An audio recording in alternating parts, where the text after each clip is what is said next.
Bálsamo existe em Gilead, que sara toda dor. Bálsamo existe em Gilead, que cura o pecador. Boa noite. Feliz semana a todos. Como é que passaram o dia? Graças a Deus, né? É bom ver vocês aqui. Vocês estão escutando bem atrás? Escutam bem? Não? Tá bom? Então, alguém que está aqui hoje não esteve ontem? 3, 4, 6. Bom, então eu vou fazer um breve resumo, mas muito resumido, do que nós falamos ontem, tá bom? Porque é uma sequência o assunto. Ontem nós, pela graça de Deus, pudemos repartir aqui com a igreja o início do plano da redenção. Por que Deus fez um plano? Porque entrou o pecado no universo.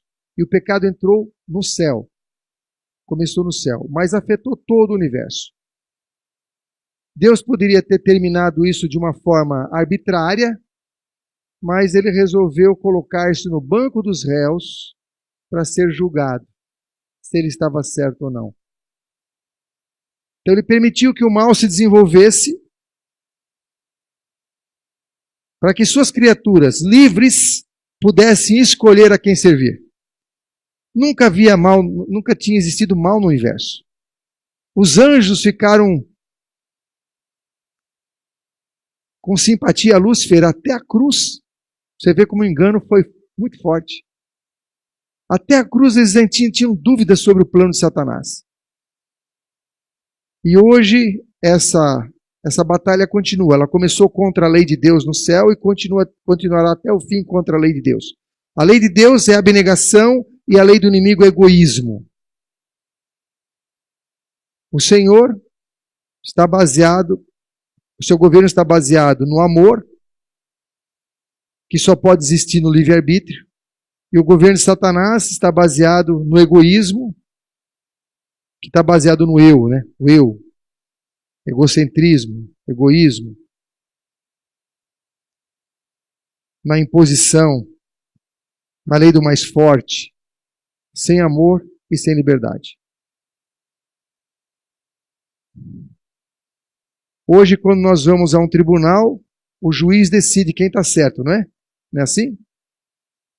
Mas e quando a acusação é contra o juiz? Quem decide?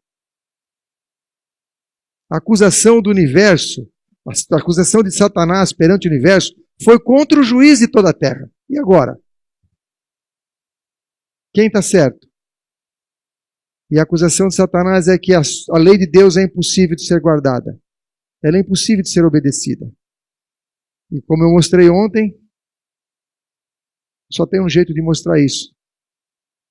É um povo que obedeça a Deus perfeitamente, pelo poder da graça de Cristo. Se existir esse povo, o caráter de Deus está vindicado. A sua palavra era certa. Se não existisse povo, é porque Satanás estava certo. E quem é que vai resolver essa questão? Você e eu. Cada vez que nós atendemos a uma tentação, nós estamos colocando um voto na urna de Satanás. Você está certo. E quando nós obedecemos a Deus por amor, conectados com Cristo, recebendo o poder do alto, nós estamos colocando um voto na urna de Deus, dizendo: Deus está certo. Hoje nós vamos continuar esse tema, mostrando qual é o papel do homem no grande conflito. Qual é o papel meu e seu nesse grande conflito. O grande conflito existiu antes da Terra. Satanás achou guarida aqui nesse mundo. E se estabeleceu aqui. E agora o Senhor está esperando um povo que vindique o seu caráter. E eu e você estamos sendo convidados para fazer parte desse povo. Qual é o papel do homem? Na terra, a guerra é contra quem e o que os caracteriza? Todos os textos são inspirados. Não tem nenhuma palavra minha aqui nesse estudo. Só as perguntas. As respostas são inspiradas. E então eu sou só o carteiro, tá bom? Não briguem comigo. Eu apenas sou o carteiro. Na terra, essa guerra começou no céu, mas ela veio para a terra. E na terra ela é contra quem? E qual a característica desse povo? Contra quem que é essa guerra aqui na terra? A guerra é contra a lei de Deus, mas ela é contra um povo. Quem é esse povo? Ontem nós vimos o texto que a guerra era contra a lei de Deus. Agora ela é dirigida a um povo. Quem é esse povo? Muito bom, muito bom. E o dragão irou-se contra a mulher. O dragão está irado contra a igreja. Por que ele não faz guerra contra a igreja? Porque na igreja também tem os seus agentes. Já leram a parábola do joio e do trigo? E vindo o inimigo à noite, semeou o quê? O joio. O joio é trazido por quem? Pelo inimigo. E o joio vai crescer com o trigo até a ceifa, até o final. Não é hora de arrancar. Então, a igreja tem joio e trigo. Não é nossa função ficar dizendo quem é um, quem é outro, de forma alguma. A nossa função é outra. Mas o dragão irou-se contra a mulher, porque a mulher tem a verdade. A mulher tem os oráculos sagrados. A igreja adventista do sétimo dia é a igreja de Deus nesta terra. Ela tem a verdade. E o dragão está irado contra a igreja, mas ele guerreia contra quem? Contra quem que ele guerreia? Contra o remanescente. E quem é o remanescente? Está escrito ali.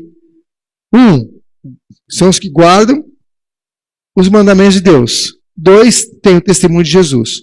E o que é o testemunho de Jesus? O que é o testemunho de Jesus? Espírito de profecia. É a mensagem de Deus para o povo do fim. Eu acho que a maioria de vocês tem computador, né? Vocês devem ter antivírus, não tem antivírus? Precisa, né, antivírus? O seu antivírus é de 10 anos atrás, não? Não, por quê? Tem que ser atualizado, porque tem vírus novo. O Senhor mandou mensagens novas para a sua igreja, sabe por quê? Porque Satanás trouxe enganos novos. E Deus, na sua misericórdia, no seu grande amor por nós, Ele mandou o antivírus antes do vírus. Para a sua igreja não ser enganada. Você sabia que na Bíblia não tem nenhum lugar dizendo que não pode fumar? Não tem. Porque na época que foi escrita a Bíblia não existia cigarro. Mas o Senhor sabia que o inimigo ia enganar o seu povo. Com várias coisas. E ele já colocou ali, olha, que o cigarro, o tabaco faz mal, é prejudicial. E escreveu isso numa época em que o cigarro era considerado remédio. Eles davam tabaco para as pessoas que tinham problema de pulmão, etc. Então o Senhor, na sua misericórdia, Ele trouxe para a sua igreja os testemunhos para que nós estivéssemos atualizados com os enganos de Satanás e não caíssemos vítimas de suas ciladas. Amém? Deus é bom, né? Não é um monte de regra, irmãos. Não é um monte de ordens. É assim, eu amo tanto você, filho, que eu não quero que você seja infeliz. Então eu vou te dar uma mensagem especial. Uma mensagem de alerta para você não cair nos enganos dos últimos dias. Esse é o nosso Deus. E lá tem orientação para a criança. Tem orientação para os casais, lar adventista. Tem orientação para os idosos. Que Deus abençoe os idosos com a sua experiência. Tem onde morar. Tem o livro que chama Vida no Campo. Tem ciência do bom viver. Tem temperança, educação, fundamentos da educação cristã. Irmãos, qualquer assunto que você quiser, tem no Espírito de Profecia.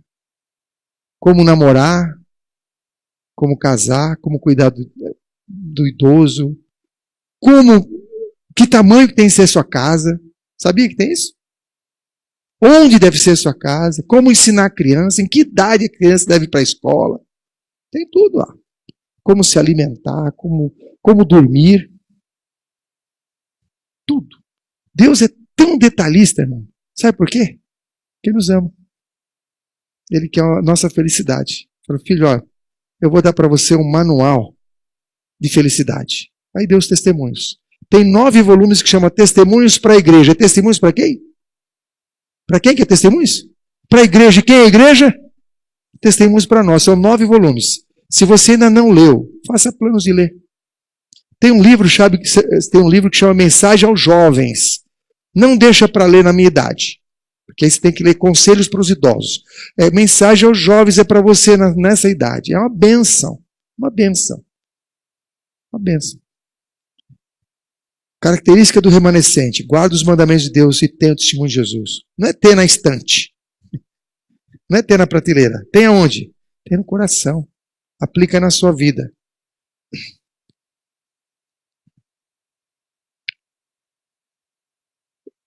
Eu acho que onde que está o negócio? É ali? Ali. Ah, tá aí. Quais as armas dessa guerra? Agora a gente já sabe contra quem é a guerra. A guerra é contra o remanescente. O remanescente guarda os mandamentos de Deus e tem o testemunho de Jesus. E quais são as armas que ele usa? Será que a gente tem que entrar numa academia de jiu-jitsu? Tiro? Não. Vamos ver as armas que esse remanescente usa nessa guerra. E a guerra é contra quem? Nós vamos ver.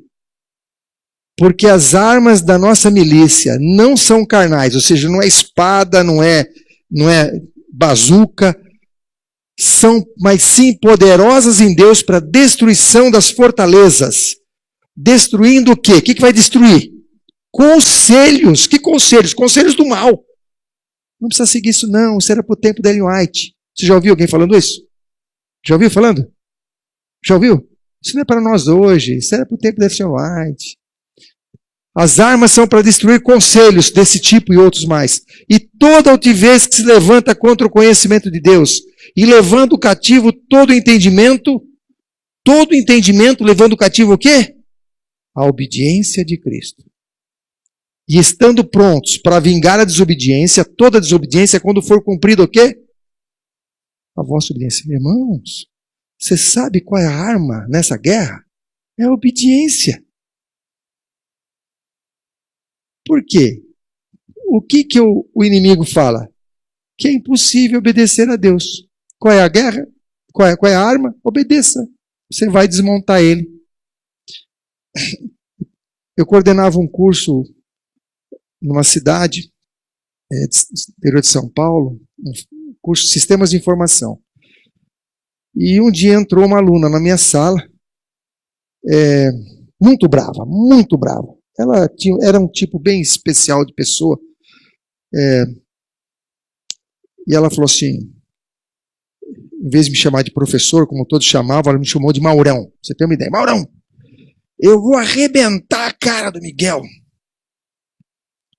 falei, o que foi? Não, e aí contou a história. Pode chamar o SAMU, pode chamar o SAMU. E eu fiquei assim, o que está acontecendo? E ela contou a história. Ao contar a história, eu vi que ela estava totalmente equivocada. Miguel era um dos meus melhores professores, o sujeito era um lorde. Além de ser capacitado, era um lorde. E se eu fosse defender o Miguel, eu acho que eram 2 para o SAMU. Então, eu achei melhor pensar em outra coisa. Falei, Senhor, me ajuda a ter uma decisão salomônica aqui. E aí eu falei assim, fulana, você quer se vingar do Miguel? Quero! Sim. Tira 10 na próxima prova. Estuda para valer. Tira 10, mostra para ele que você sabe. E ela ficou assim, e eu falei, Senhor, ajuda que ela aceite a proposta. Ela, legal! E saiu da sala, ótimo. Então, quer se vingar? Tira 10 na prova. Quer vingar Deus? Como é? Porque Deus está sendo acusado que sua lei é injusta e que é impossível nós sermos obedientes. Quer ser o vingador de Deus? Seja obediente. Irmãos, e Deus dá todo o poder para isso. Porque onde abundou o pecado, superabundou a graça. A graça tem sempre estar acima do pecado. Não tem desculpas. Bom, quando eu não conseguir passar, você já sabe, você dá uma tecladinha aí. Como vive o remanescente? Como é que vive o remanescente? A gente já sabe qual é a arma dele, a gente já sabe que ele guarda os mandamentos de Deus e tem o testemunho de Jesus. Ah, vai pôr uma pilha nova, né, irmão? Obrigado, viu? Como vive o remanescente? A gente já sabe que ele guarda os mandamentos de Deus, tem o testemunho de Jesus, que a sua arma é espiritual, não é uma arma carnal, não é nem a polêmica, viu, irmãos? Às vezes a gente fica querendo bater boca com as pessoas, não é essa arma. Ficar polemizando. Eu nunca vi ninguém, pode ser que tenha algum, mas eu nunca vi ninguém que depois de perder numa polêmica, ele, você estava certo, eu vou aceitar o que você está falando. Ele sai com raiva de você. Quem convence não é nosso argumento, quem convence é o Espírito Santo. Pode passar. O remanescente de Israel está em Sofonias 3,13, está no passado. Olha só que declaração, irmãos, eu não entendo isso. Confesso para vocês que eu não entendo. O remanescente de Israel não cometerá iniquidade, nem proferirá mentira, e na sua boca não se achará engano. Língua enganosa. Irmãos, eu não sei. Se eu olhar para a minha vida, eu vejo uma grande impossibilidade de ter uma vida sem pecado. Mas eu vou fazer uma pergunta para vocês. Se nós vivêssemos na época do dilúvio, e Noé estivesse aqui pregando hoje, e ele falasse assim, olha, vai chover e vai inundar a terra. Eu também não entenderia. Porque o povo antediluviano nunca viu chuva. E se alguém falasse assim, Noé, então mostra onde choveu. O que Noé ia dizer? Não sei. Não posso mostrar. O que eu posso dizer para vocês é que Deus prometeu que vai chover. Cadê o amém? Irmãos, eu não posso provar para vocês como isso vai acontecer. O que eu posso dizer é que Deus prometeu. E se Deus prometeu, nosso Deus é um Deus que nunca mente, nunca falha, e tem todo o poder para fazer cumprir a sua palavra. Próximo. Quem é o modelo do remanescente? Deus não só prometeu, como ele deu um modelo. Ele falou, tem um modelo para vocês. Um modelo que viveu nessa terra como homem. Pode passar. 1 Pedro 2, 21 e 22. Porque para isto foste chamados, pois também Cristo padeceu em vosso lugar, deixando-nos o quê? Que exemplo? Exemplo para seguir suas pesadas. E qual é o exemplo? O qual não cometeu pecado, nem na sua boca se achou engano. Irmão, mais claro que isso, só desenhando em 3D. Não consigo explicar mais do que isso. O Senhor faz uma promessa no Velho Testamento. No Novo Testamento ele fala, está aqui o exemplo. E é isso que vocês têm que seguir. Seguir as pisadas do seu mestre. E ele não cometeu pecado. E agora que eu fico mais preocupado ainda. Porque se eu não me enquadrar nisso, eu não vou honrar a Deus. Vocês estão entendendo que não é questão de ser bonzinho para ir para o céu? Estão entendendo que não é isso? Não é cumprir regrinhas para ser aprovado, não é um vestibular. É uma questão de vindicar a honra de Deus. Deus está sendo julgado pelo universo, se a sua palavra é verdadeira ou não. E sou eu que vou mostrar se a palavra de Deus é verdadeira ou não, através da minha vida e da minha confiança na sua graça e no seu poder. Se o seu poder atua em mim, então Deus é verdadeiro. Se ele não atua em mim, eu estou ajudando o inimigo. Pode passar, por favor.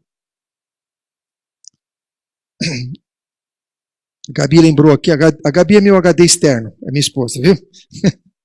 A Gabi lembrou, muito bem lembrado, que ele nos chama como suas testemunhas. E eu achava no passado que ser testemunha de Deus era distribuir livro no dia da distribuição de livros. Era dar um folheto, era ser testemunha de Deus, irmãos, é muito mais do que isso. É ser testemunha para o universo todo que Deus é verdadeiro. E ser meios testemunhas. Qual é a promessa para o remanescente? Vamos lá. Ao que vencer, olha só a promessa. Irmãos, quando eu leio isso, eu me arrepio. Porque é muito além da minha imaginação. Aliás, como quase tudo na Bíblia. Ao que vencer, lhe concederei que se assente aonde? No meu trono. Quem é que queria sentar no trono de Deus? Quem? O diabo queria o trono de Deus. E agora ele vai dizer, aqueles que você tentou lá na terra, que você prejudicou, que você fez sofrer, são esses que vão sentar no trono. Irmãos, é muita coisa para eu pensar. Se nos fosse dado o último mundo, da última galáxia, aquele que fica 1 trilhão de longe do trono de Deus, já seria muito para nós. Muito. Mas ele coloca a gente no centro do universo para vocês vão sentar comigo no meu trono. Isso está acima da minha compreensão. É um Deus muito misericordioso. Ele vai pegar aqueles sujeitos rebeldes que somos nós, cujos pecados crucificaram seu filho, e falou, agora eu vou pôr vocês aqui no lugar mais especial do universo. Irmãos, isso não comove você? Não mostra a grandeza do nosso Deus? Que é para vencer o quê? Ao que vencer, vencer o quê? O que vencer vai sentar comigo no meu trono. Mas vai vencer o quê? Ora, o aguilhão da morte é o pecado, e a força do pecado é a lei. Mas graças a Deus que nos dá a vitória por nosso Senhor Jesus Cristo. Vitória sobre o quê, irmãos? Sobre o pecado. A vitória sobre o pecado. E quem dá essa vitória? Jesus. Em que situação ele dá a vitória? Quando a gente quer. Se a gente não quer, ele não impõe a vitória. Pode passar. E que tipo de vitória? É a vitória sobre o pecado, mas que tipo?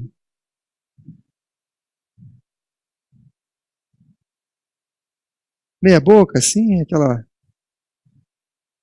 Antes de mostrar esse próximo slide, eu queria fazer uma pergunta para as moças. Moças casadas ou solteiras ou namorando, vocês aceitariam um marido que fosse fiel o ano inteiro, menos um dia? Mas é um dia só, 364 ele é fiel, só um dia que ele... Por quê? Não dá, não é muito radicalismo pedir um marido fiel o tempo todo? Bom, se a gente não aceita isso nas nossas relações humanas, que somos falhos, indignos, imortais, acha que Deus vai aceitar alguém fiel mais ou menos? Só uma parte do tempo? Só em algumas circunstâncias? Fidelidade é uma coisa que tem que ser sempre. Não dá para ser fiel uma parte do tempo. Estão compreendendo a magnitude do assunto? Tem alguém que tem um bebezinho aqui? Tem uma criança pequena hoje? Tem alguém com uma criança pequena? Tem alguém? Não tem ninguém hoje com uma criança? Não, qualquer idade. Está aqui, está aqui. Ah, as crianças estão fora. Ah, eu queria trazer uma criancinha aqui, mas... Não, vem esse mocinho aqui, já resolve. Esse moço, isso. Já resolve. Ele não é uma criança pequenininha, mas é um... Tem quantos anos? 11 anos. Eu já tive essa idade, sabia? Lembro bem dessa idade. Foi quando eu fui estudar no IASP. Meus pais saíram de Pirituba e se mudaram para o IASP quando eu tinha 11 anos para estudar no colégio. Esse menino aqui, pelo que eu estou vendo, ele é perfeito. Tem os 2 braços, as 2 pernas, né? Dá um sorriso. Tem os dentes, ai que bonito. Os 2 olhinhos. O nariz está furado, mas é normal, tá? Você sabe dirigir? Não. Sabe pilotar avião? Não. Você consegue carregar um saco de 50 quilos de cimento? Não. Sabe cozinhar? Mais ou menos. Sabe lavar roupa? Não. Mas esse menino é perfeito. Na idade que ele tem, para a idade que ele tem, ele é perfeito. Agora imagine se esse menino tivesse fralda aqui. Você não usa fralda, né? Ah, tá. Só para ter certeza. Se ele tivesse de fralda aqui, ou não soubesse falar, teria algum problema. Porque nessa idade se espera que o menino fale, ande, né? Não use fralda. Você come sozinho também, né?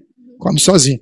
Imagina agora um bebezinho com 1 ano de vida, precisa que alguém dê comidinha na boca, usa fraldinha, não anda, mas também é perfeito. Né?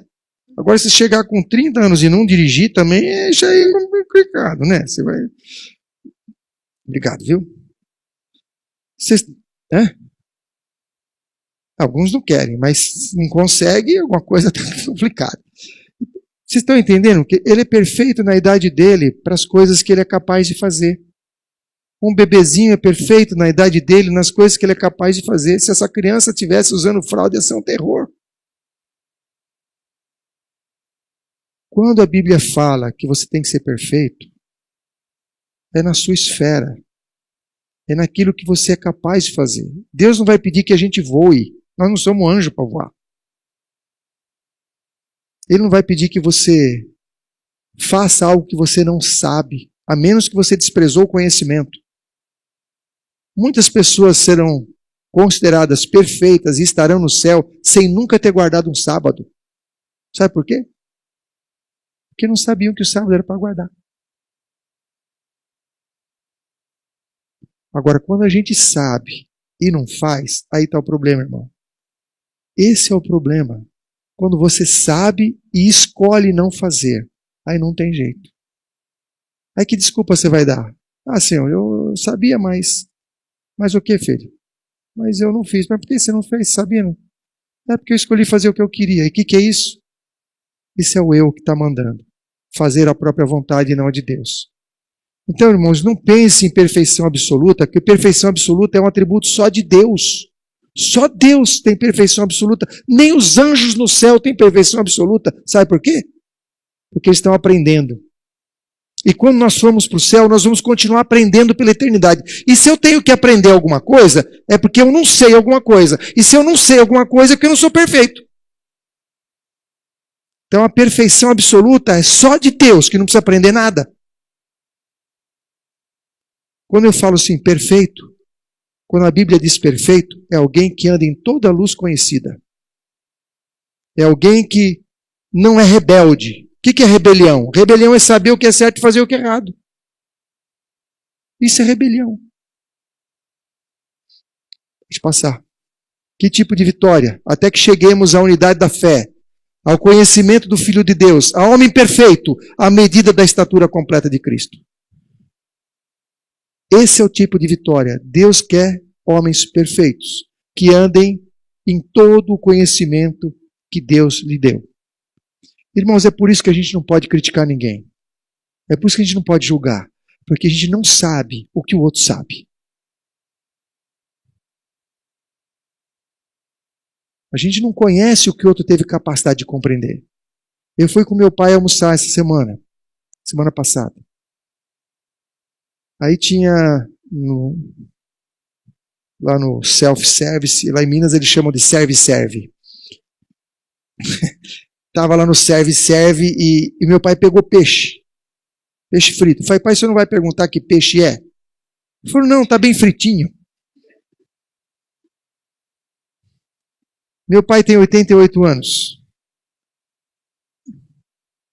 Não tem a capacidade de compreender peixe limpo, peixe imundo. Está bem frito, tá bom.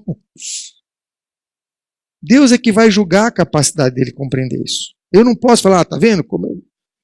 Então, irmãos, a gente não pode julgar as pessoas. Só Deus pode saber se você é sincero ou não. Só Deus pode saber se você está fazendo algo por desconhecimento ou por rebeldia. E é por isso que nós não podemos julgar ninguém. O Sr. White fala que algumas pessoas que nós vemos na sarjeta, caídas, se tivessem as nossas oportunidades, seriam melhores do que nós. E a gente às vezes passa por aquela pessoa e julga como um trapo da sociedade. A gente não sabe o que aconteceu com ele. Irmãos, essa questão da perfeição, ela tem sido muito mal compreendida. Algumas pessoas distorcem esse assunto, etc. Se a gente compreender que perfeição é ausência de rebelião, se é andar em toda a luz recebida, toda a luz disponível, fica mais fácil de compreender. E fica possível de viver. Porque Deus nos dá poder. Deus falou assim, nenhuma tentação vos sobrevirá acima do que podeis suportar. Antes, com a tentação, dará também o escape. Ora, se toda tentação que vem para mim, Ele também me dá o escape, qual é a desculpa para eu cair? Nenhuma. Então eu só caio quando eu quero. Irmãos, se vocês esquecerem tudo que eu vou falar esses dias e lembrar disso, eu já estou feliz. Porque isso vai ser de grande valia. Agora tem um detalhe. Eu conheci uma pessoa que falou assim, olha, eu não leio porque se eu ler eu vou ficar comprometido e eu não quero ficar comprometido. O que vocês acham disso?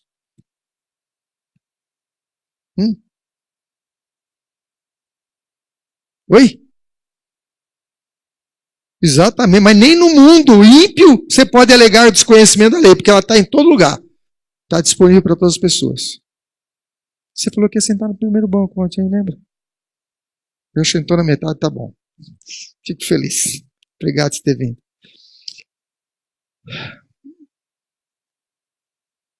A gente não, os livros que nós não lemos porque não quisemos ler, testemunharão contra nós no juízo.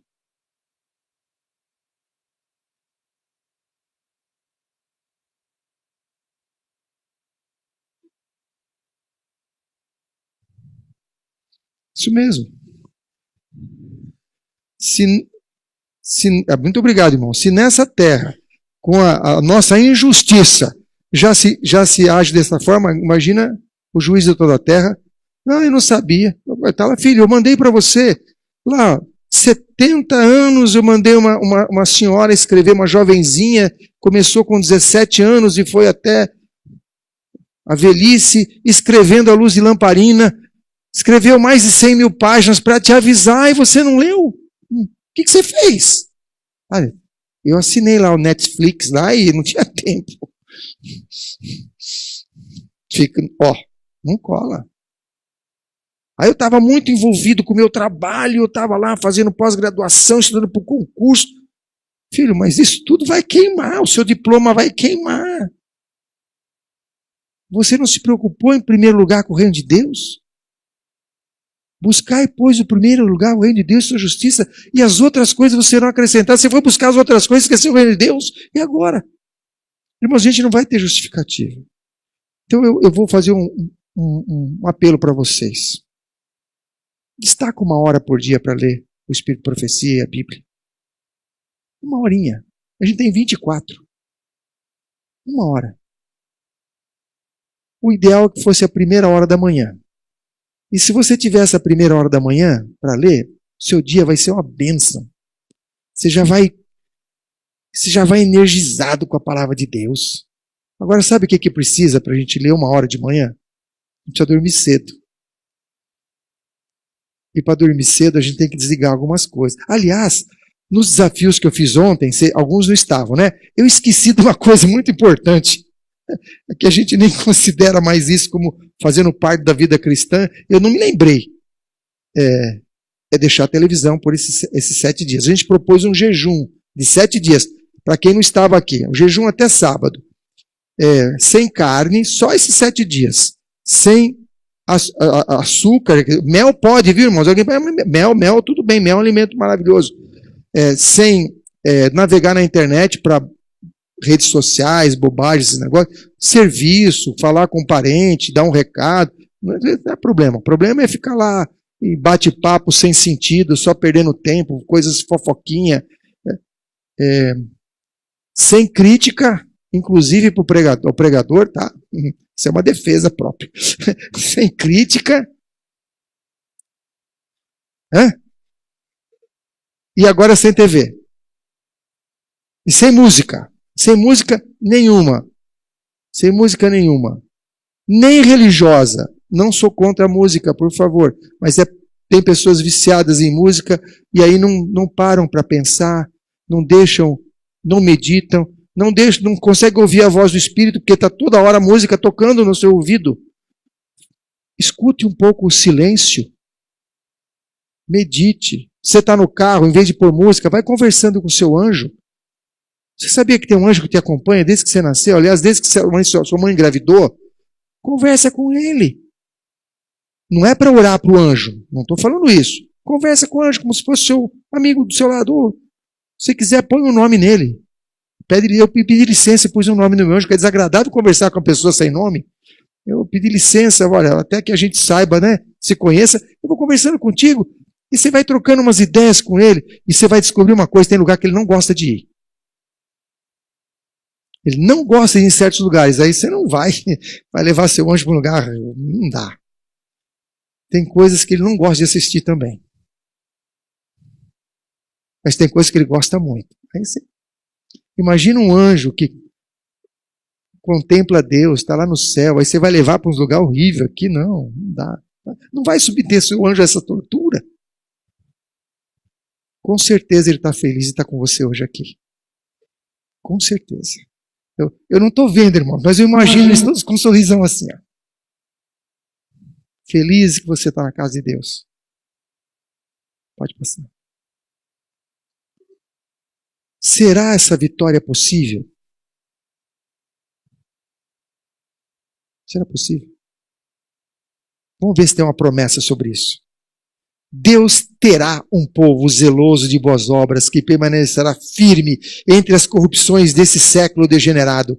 Haverá um povo, você vê que tá vendo que está no futuro? Terá, haverá, é futuro. Haverá um povo que se apegará tão firmemente à força divina que estará à prova de quase todas as tentações. Todas as tentações, não é quase todas, ali diz todas as tentações. Amém? Olha, eu descobri ontem que não tem voto na comissão da igreja proibindo a igreja de falar amém. Então vocês podem falar, viu? Amém? Deus terá um povo, terá, zeloso de boas obras. Esse povo permanecerá firme. Onde? Isolado na caverna? Não. Entre as corrupções desse século degenerado, haverá um povo que se apegará tão firmemente à força divina que estará à prova. Qual é a fonte da força? Apegará que força? Divina!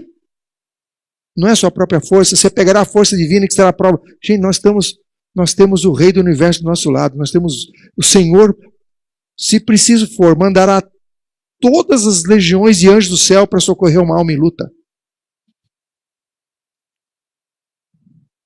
Quando ocorrerá essa vitória? Isso aí vai ocorrer no último dia. Eu já ouvi algumas pessoas falar, isso vai ocorrer quando acontecer a chuva serúdia. Não tem base. Nestes derradeiros dias. Quando? Nestes derradeiros dias, nos nossos dias, nós estamos vendo os últimos dias.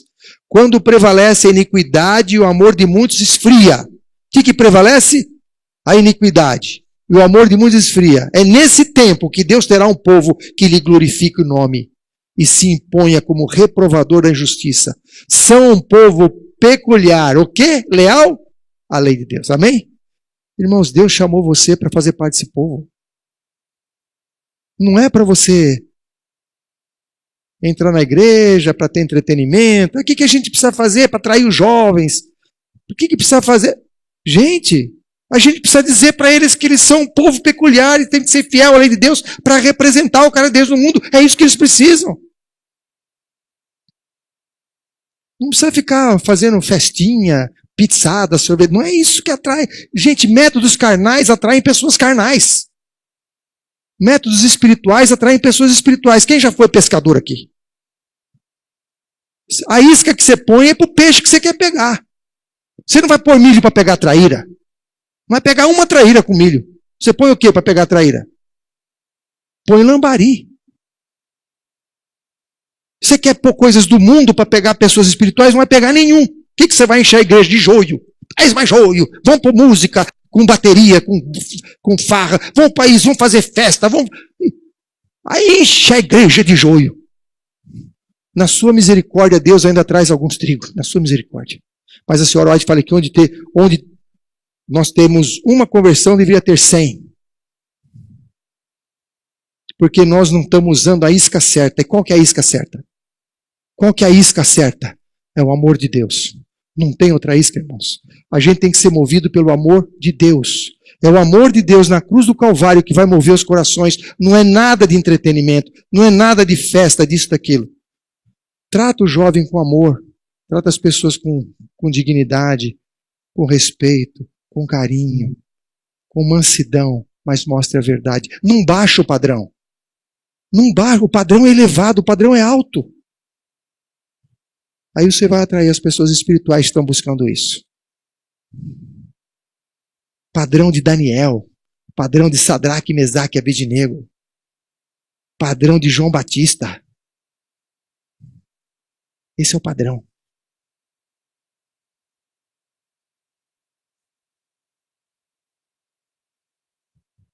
Assim, meu HD externo está... Jesus, quando fez o milagre dos pães, multiplicou pães, peixe, e o povo ficou todo feliz, fez curas. Tinha 5.000 homens, sem contar mulheres e crianças. Imagina que tinha umas 10.000 pessoas ou mais. Quem não foi naquele dia ficou arrependido e devia ter ido. No dia seguinte voltou a multidão. Imagina quantos não foram no dia seguinte. A Bíblia não diz. Mas no dia seguinte, imagina quantos não vieram. Aí Jesus faz outro discurso. Ele faz um discurso diferente. Está em João capítulo 6. Vocês têm que comer minha carne e beber meu sangue. E eles entenderam isso. Desejar das Nações, comentando esse capítulo, diz que eles entenderam que Deus estava pedindo mudança de caráter. Que Jesus estava pedindo mudança de caráter. Quantos ficaram? Quantos foram embora? Todos foram embora. Todos foram lá atrás da pizzada. Atrás da sorvetada. Só ficaram os 12. Jesus vira para os 12 e fala, vocês também querem ir embora? Aí Pedro fala, Senhor, para quem iremos? Só tu tens as palavras da vida eterna. O que é que prendeu os discípulos ali? Palavras da vida eterna.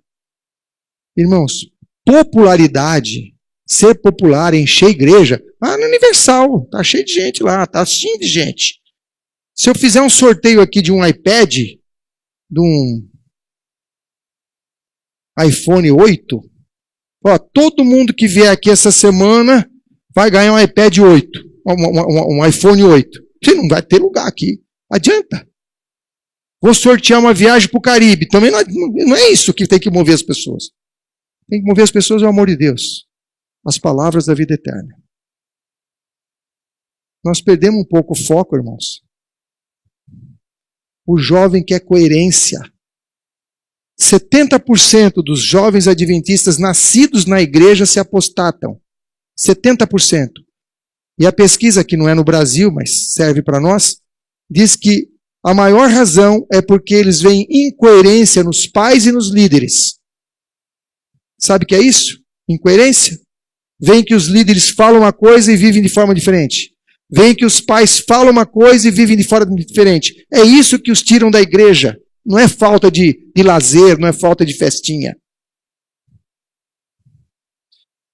Se nós fôssemos coerentes com aquilo que sabemos, o que é ser coerente com aquilo que sabemos? É ser perfeito, viver aquilo que prega, viver aquilo que sabe.